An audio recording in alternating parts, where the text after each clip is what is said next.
Olá pessoal, mais um Falando de Negócios, já dos estúdios aqui do Plataforma 8, decorados pelo Deluxe Design.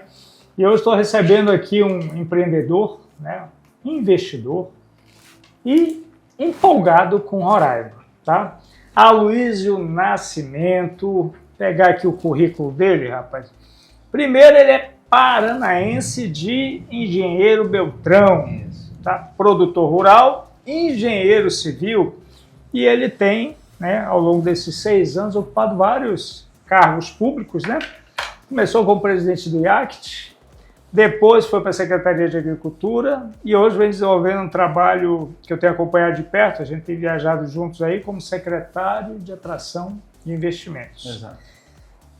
Paranaense que se apaixonou por Roraima. Conta essa história pra gente aí, Aloysio. É uma história muito longa, né? Mas eu vou procurar resumir. Com o advento do falecimento do meu pai, eu tinha 10 anos, eu coloquei na cabeça que eu ia morrer cedo. Aí caí na besteira de falar para minha mãe: mãe, eu quero conhecimento máximo, quero casar cedo, fazer filho cedo, e porque eu vou morrer igual o pai, com 43 anos. E como uma boa italiana, me deu 3 tabefes na orelha e falou: vai trabalhar que você ganha mais. Mas eu fui trabalhar, que é a nossa origem. Eu sou filho de pessoas, uma professora com um pai que só tinha o 3º ano primário, mas sempre da roça, né? E eu e mais 3 irmãos. E eu fui atrás desse conhecimento e fui efetivamente, casei muito cedo, comecei a fazer filho cedo, tenho 2 meninas e um menino. Mas eu fui atrás desse conhecimento porque a única coisa que ninguém tira da pessoa é o conhecimento. A vivência garantida. E aí eu coloquei na cabeça que eu queria conhecer todos os estados do Brasil. E assim eu fui atrás. Trabalhava, eu juntava um dinheiro, ia para o estado X, Y, Z. E geralmente chegava de avião na capital, ou os mais próximos já ia direto de carro, e ficava um período lá conhecendo o estado efetivamente, mais no setor primário, que é a nossa base, e também aproveitava e conhecia todos os demais setores. E nessa eu também conheci 28 países do mundo, onde se mais planta, colhe e consome soja, milho e trigo. Que era uma ânsia que eu tinha desse conhecimento. E o último estado a conhecer foi Roraima. Cheguei aqui dia 11 de dezembro de 2001 para conhecer, para fazer tudo que eu fazia nos outros estados. E naquele ano, naquele momento só tinha um voo. E eu não vim para passar 30 dias, eu vim para passar 4 dias, e eu queria conhecer tudo. Quando eu cheguei aqui, Deus. Cheguei num voo, era quase 11 horas da noite, eu vi pessoas fazendo caminhada em 2001, do aeroporto até o hotel que eu fiquei. E aquilo já me chamou a atenção, porque há 24 anos atrás, lá para baixo, centro-sul, ninguém fazia isso. 11 horas da noite caminhando, aquilo já me impactou. Já nem dormi direito, 6 da manhã, eu levantei, cheguei na frente do hotel e vi um movimento interessante. Já vi ali o centro cívico, liguei para minha esposa e falei: prepara as malas que a gente vai mudar para cá. E ela falou: como assim? Você acabou de chegar aí, você chegou à noite, você não viu nada, não falou com ninguém. Mas eu tive esse sentimento e foi tão forte, que quando chegou o dia de ir embora, eu vim dia 11 para voltar no dia 15. No dia 14 para 15. Um dia antes apareceu uma pessoa lá no hotel e talvez me escutando lá no café. Aí ele falou: poxa, que bom que você está vindo aqui conhecer, olha, você já olhou isso, aquilo. Eu falei para ele: olha, eu estou indo, mas efetivamente eu vou ter que voltar até para cumprir meu projeto de olhar melhor o estado, mas eu gostaria de ter visto soja, que é efetivamente o carro-chefe que desbrava qualquer lugar. Ele falou: olha, teve um Amazon Tech aqui este ano, só que tem lá onde foram as vitrines, e se o senhor quiser ir lá olhar. Eu falei: tem pé de soja lá? Tem. e me levou lá na Embrapa, na região do Monte Cristo ali, que tem 2 pivôs lá. E realmente eu vi já o soja com mato e tal, porque o evento tinha acontecido há 60, 70 dias atrás. Mas a hora que eu vi a soja seca, 1 metro de altura, carregado de baixo em cima, eu prontamente, eu falei, tá tudo visto. Cheguei no hotel, liguei para a operadora, falei, olha, se vira, eu quero ficar mais 2 dias no mínimo aqui. Mas seu Aloysio, se vira. Teu jeito. Fiquei mais 2 dias, aí fui olhar melhor, voltei lá, olhar melhor e tal. E dia 16 de dezembro de 2001 eu retornei. Naquele ano eu tinha uma viagem programada de férias com a família para o Nordeste, que é a origem do meu pai, é do Rio Grande do Norte. E fizemos a nossa viagem de férias. No dia 6 de janeiro de 2002, de Natal, eu e a minha esposa já vamos para cá. As crianças já voltaram para nossa casa. E ela já veio olhar do tamanho da minha empolgação. O meu gerente de Minas veio também, eu pedi para ele vir. E lá, com um dia que ela estava aqui, ela falou, realmente, eu acho que aqui é o nosso lugar. E lá nasceu-se a paixão. Eu posso falar que pode ter gente apaixonada também, mas mais que eu, dificilmente. Porque eu olho no contexto, né? E a primeira coisa que me chamou a atenção aqui é a qualidade de vida. Entendi. A qualidade de vida aqui é estupenda, era e tem melhorado mais ainda. A segunda coisa que me chamou muita atenção, aí eu levei uma bronca, né, da minha mãe, porque minha mãe, minhas tias, tudo é de origem professora. Eu cheguei e caí na besteira e falei para minha mãe, eu acho que eu faltei a aula de geografia, porque eu não lembrava que aqui tinha 6, 7 milhões de hectares de cerrado dentro do bioma amazônico. Aquilo me chamou a atenção por causa da facilidade, da abertura e tal, e que é o que a gente está acostumado lá para baixo. E a terceira coisa que foi fundamental para a minha decisão, estarmos 90% do território de Roraima estar no hemisfério norte. Por quê? Porque para você ganhar dinheiro no Centro-Sul, você basicamente colhe a partir de 15 de janeiro e colhe até final de março, em algumas áreas até abril. E aí você, para ganhar dinheiro nos melhores preços históricos de soja e milho, você tem que conseguir segurar essa safra até agosto, setembro, que é quando sai a safra americana. Isso é histórico, se qualquer um olhar os gráficos vai ver isso aí. A não ser um ano muito atípico de excesso de produção, aí é diferente, isso é coisa do agro. Eu falei, rentabilidade, capacidade de produção, qualidade de vida e estarmos com toda essa benesse, aqui é o lugar. Então ali nasceu a ânsia de poder contribuir com Roraima para a gente fazer a mudança. Então, acho que consegui resumidamente resumiu bem e te falar o porquê. Mas aí eu vou te apertar mais um pouquinho. Você sempre teve essa cultura empreendedora. Sim, isso aí você trouxe, a gente vê na sua participação nos eventos, principalmente os eventos que a gente fala de forma muito positiva, onde é apresentado, onde é vendido o Estado para o resto do Brasil, essa tua empolgação. Mas um dia você... Te interrompendo, mas tem um motivo. Tem um motivo dessa empolgação. Porque o duro é quando você gera coisas que não são verdades. E quando você fala coisas com fundamento e são verdades, muitas vezes, muitos chegaram para mim, o seu olho brilha quando você fala de Roraima. É porque são verdades. Isso aí, eu sou prova disso, que quando você faz as apresentações, realmente esse brilho vem. Agora, essa cultura empreendedora, você está o quê? Somado aí o tempo de 24 anos. 24 Agora, anos. Dezembro, se Deus me permitir, 24 anos. Ao longo desses 24 anos, tu enfrentou a construção de uma cultura empreendedora roraimense.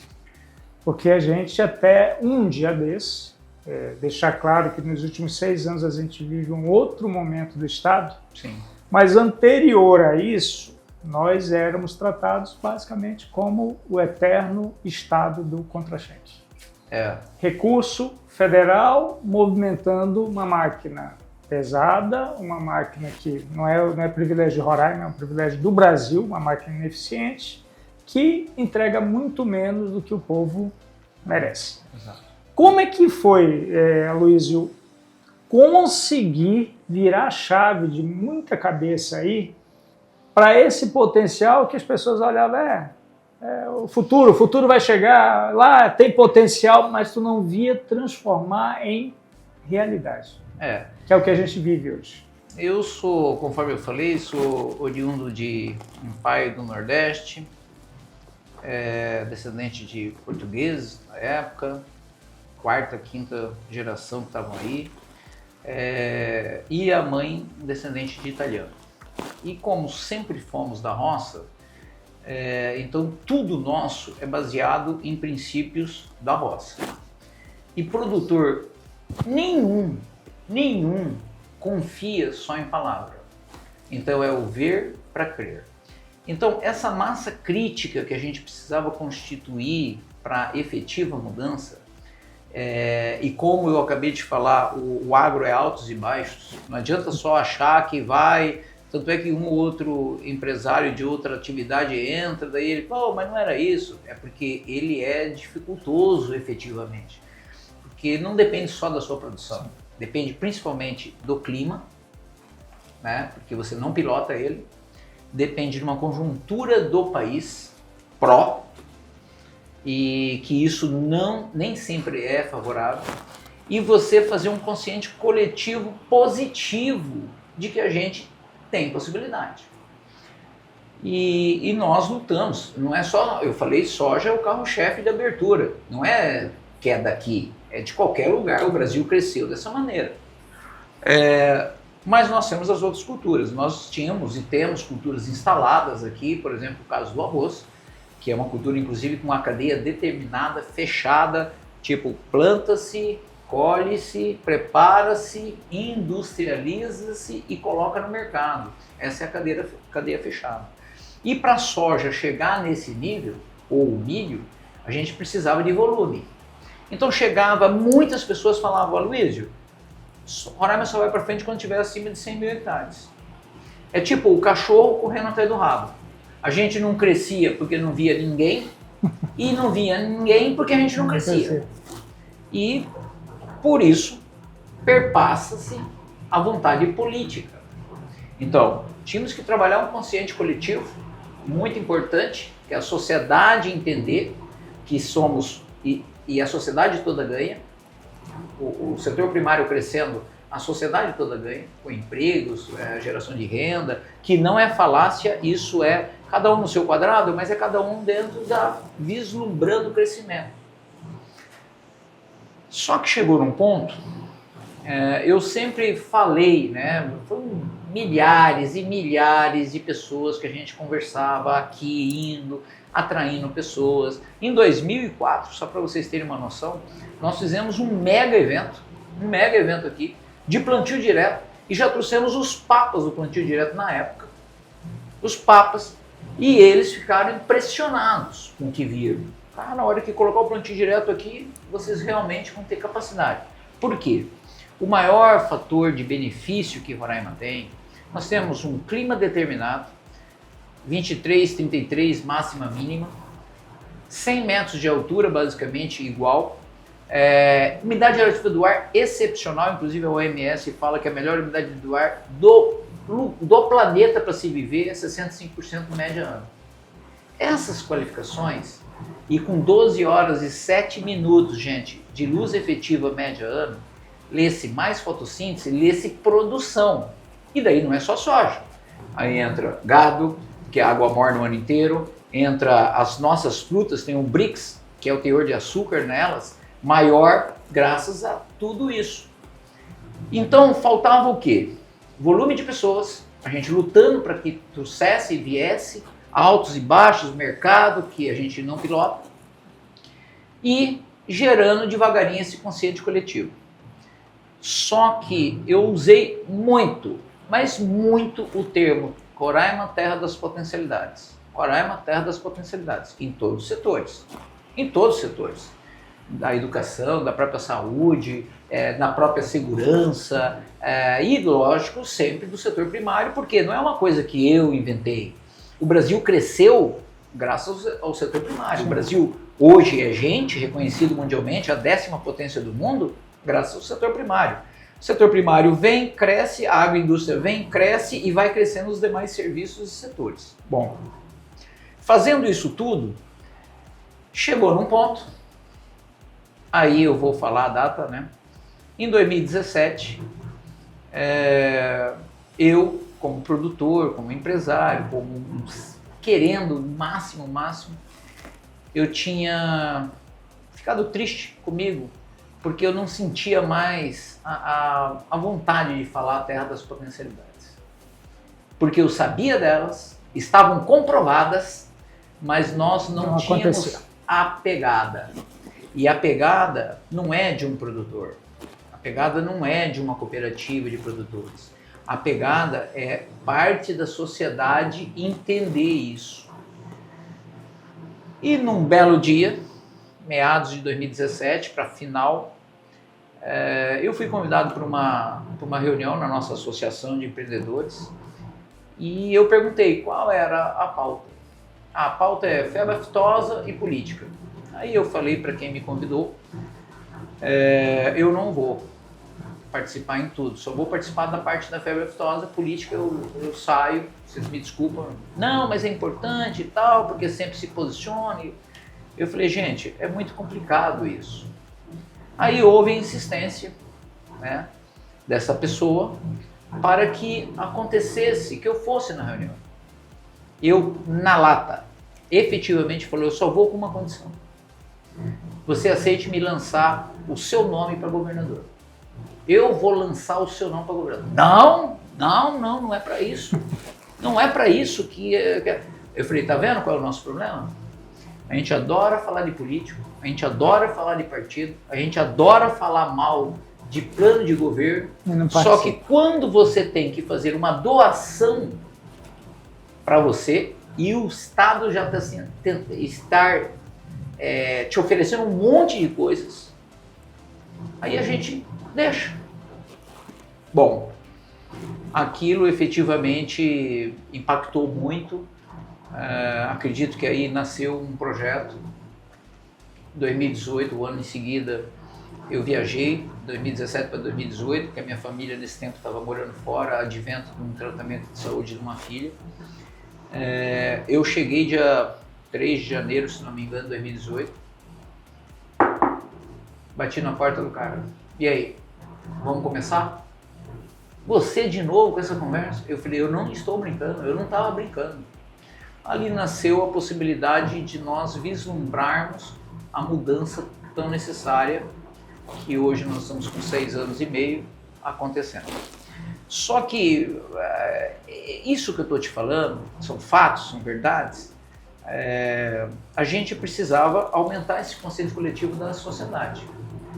E foi muito difícil, porque era incompreensível algumas pessoas estarem saciadas e você chegar para ela e falar, ó, você vai ter que abrir mão de parte disso, porque as outras também vão precisar se saciar.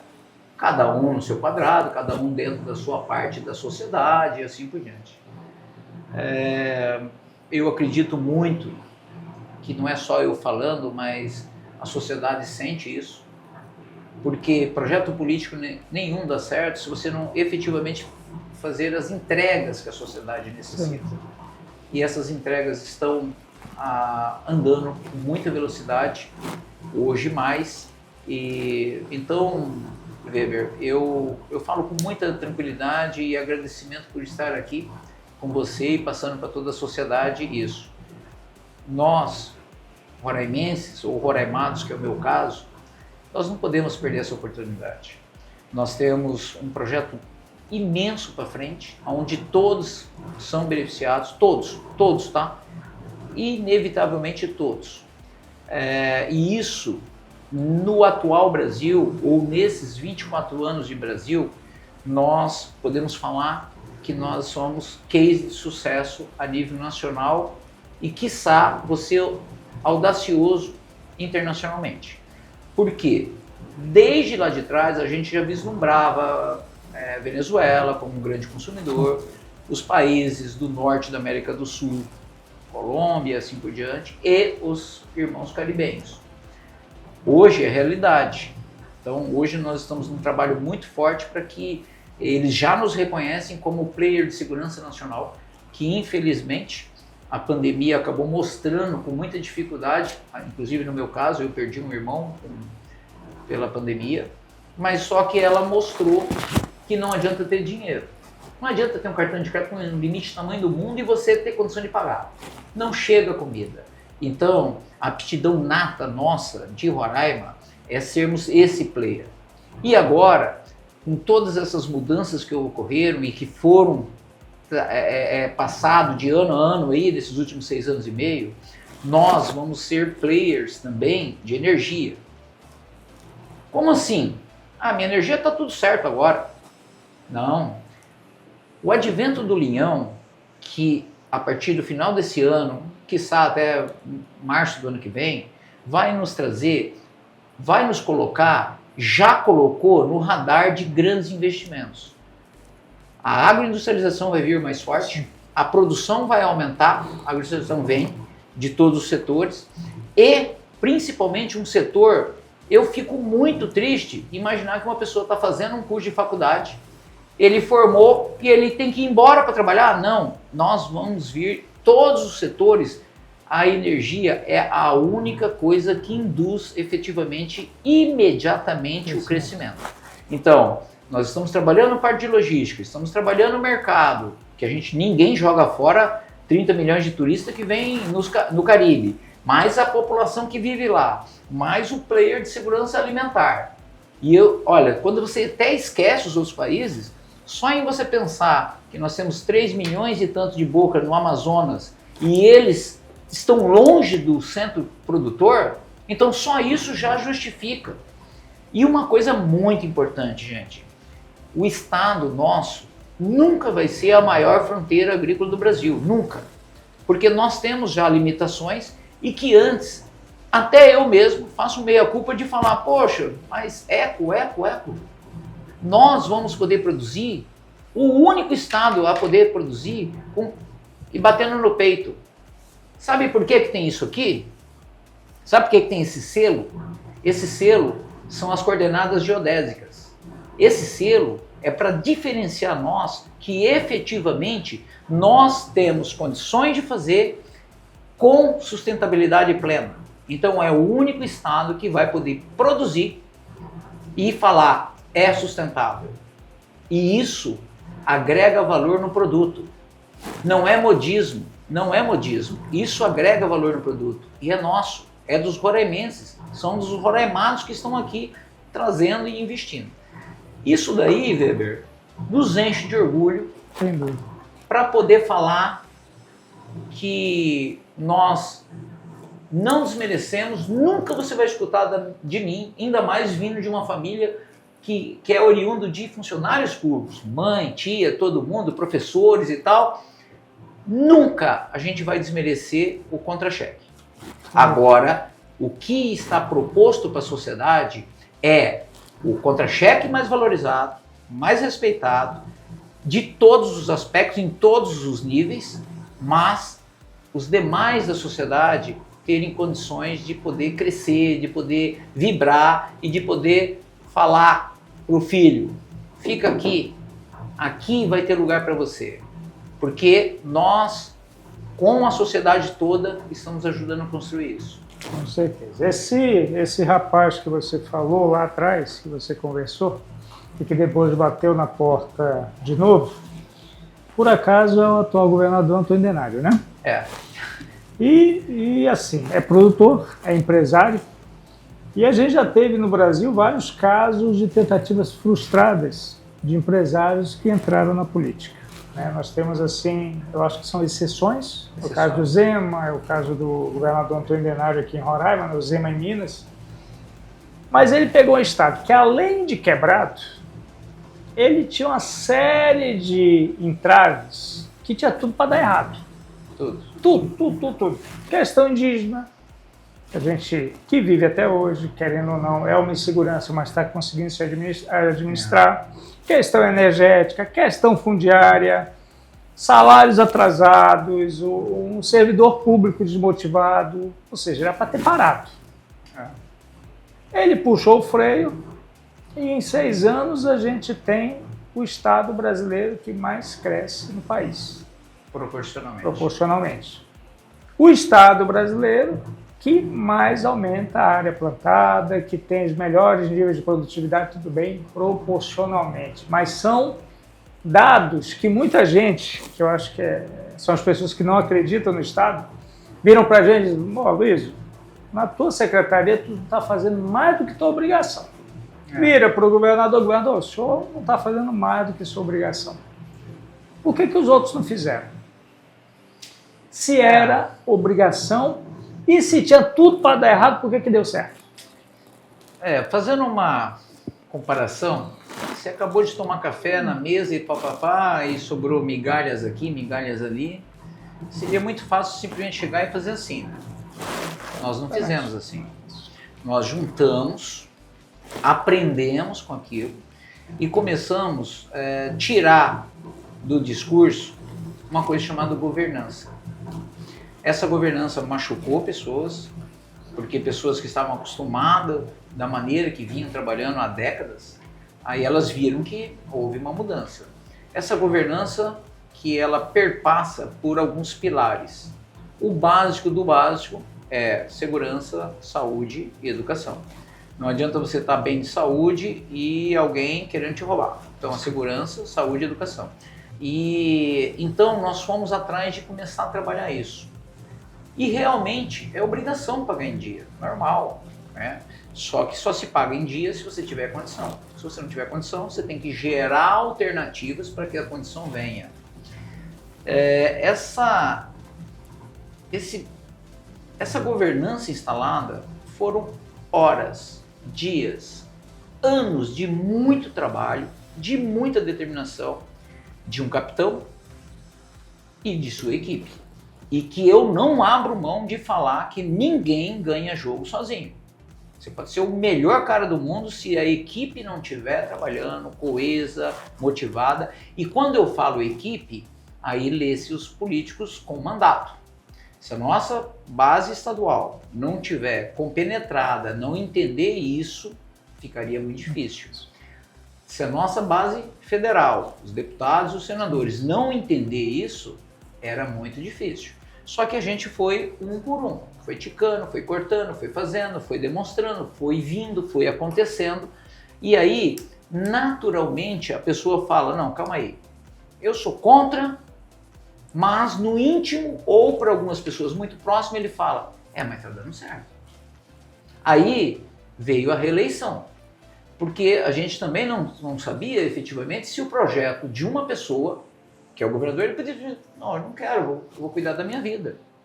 Aí, tudo que nós fizemos não estão em decretos, porque o decreto é mais frágil. Não é que ele não seja forte, mas ele é mais frágil do que uma lei. Então, quando você fizer a analogia e olhar para trás, há 13 anos atrás, nós aqui lutando para ter uma cláusula no Código Florestal Nacional, que nem sonhávamos em pensar num projeto político, você fala, calma aí, por que eles fizeram lá atrás? É porque era a ânsia da necessidade para o desenvolvimento. E quando eu falo que estão em leis, tudo nosso, e por isso que nós estamos sendo copiados, inclusive pelos 9 estados da Amazônia Legal.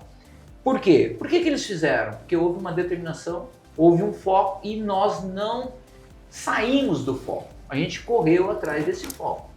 Então, quando você faz essa governança, você naturalmente gera uma coisa chamada segurança jurídica, em todos os aspectos. Enquanto alguns reclamam que a gente não vai crescer muito, eu já falo que é uma coisa boa. Você está vendo aqui, vocês talvez não consigam, está meio cheio ou meio vazio? Se você for pessimista, não, está meio vazio. Para mim, sempre vai estar meio cheio. Cabe eu gerar condicionantes para que gere mais, para que a gente se afarte disso, dentro da legalidade. Para isso, houveram muitos momentos de fazer uma coisa que eu sempre procuro fazer, chamado meia-culpa. Temos que admitir erros.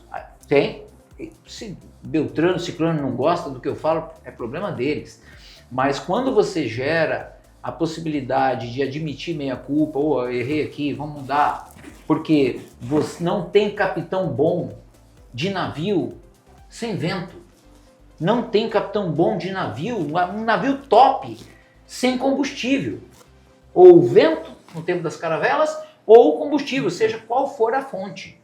Não existe, Weber, não existe. Então, essas condicionantes, e após gerarmos uma coisa chamada de segurança jurídica, você está sentindo latente a sociedade já vibrando, e vai vibrando. Houveram adventos que realmente puxaram para trás. A pandemia foi a maior, incomparável, tanto é que não tinha acontecido nos últimos 100 e tantos anos, né? Então essa sociedade, essa geração que está aqui, vai poder testemunhar para frente, falou, eu sobrevivi uma pandemia. Então, nós já somos vencedores. Agora, nós temos um dever muito forte.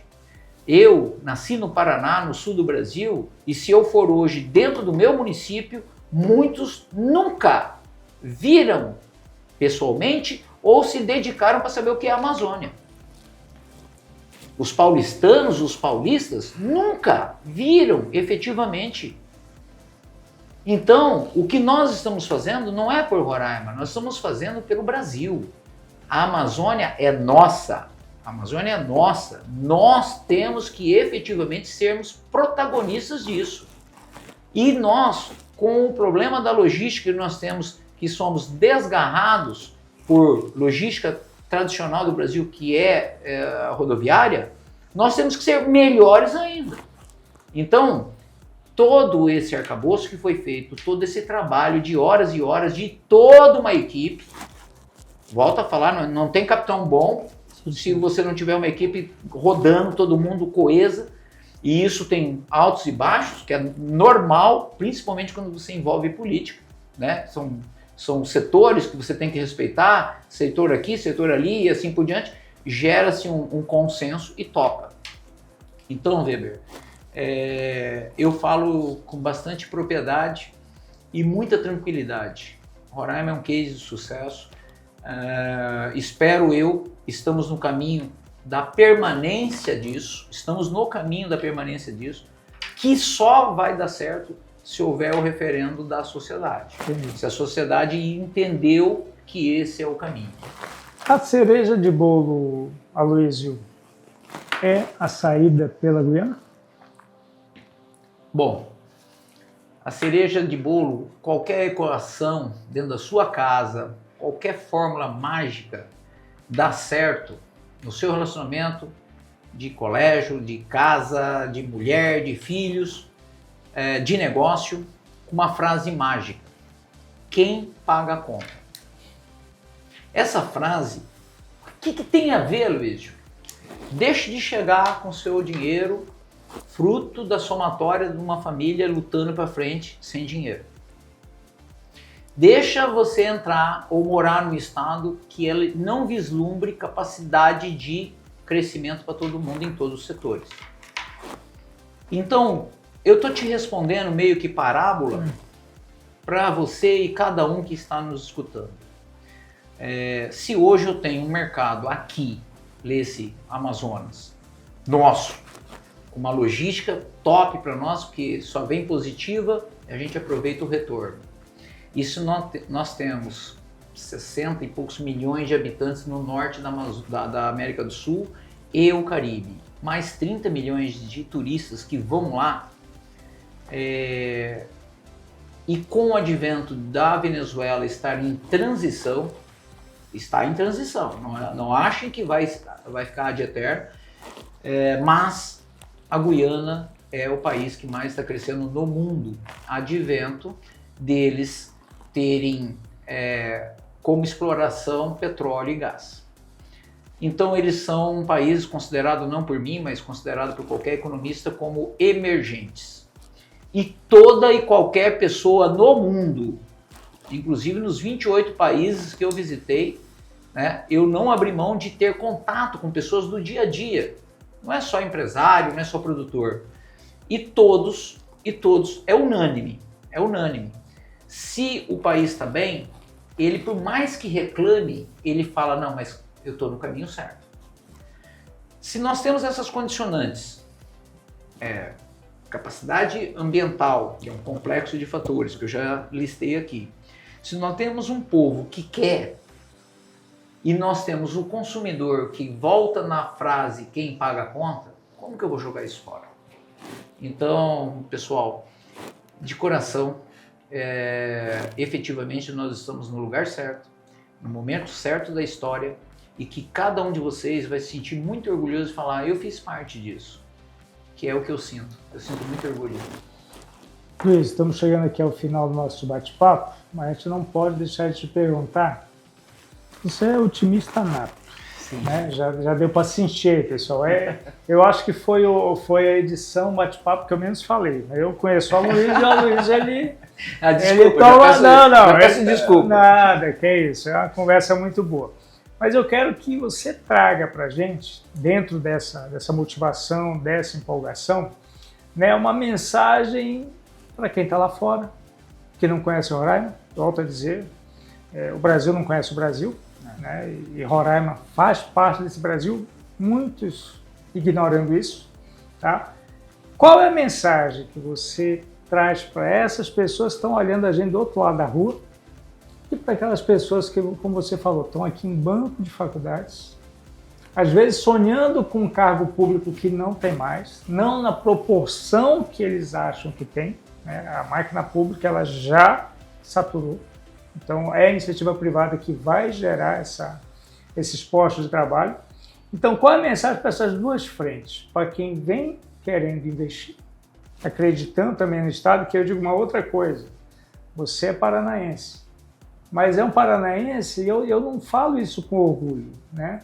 Mas a gente tem muita gente, os roraimados, que amam esse estado mais do que os que nasceram aqui.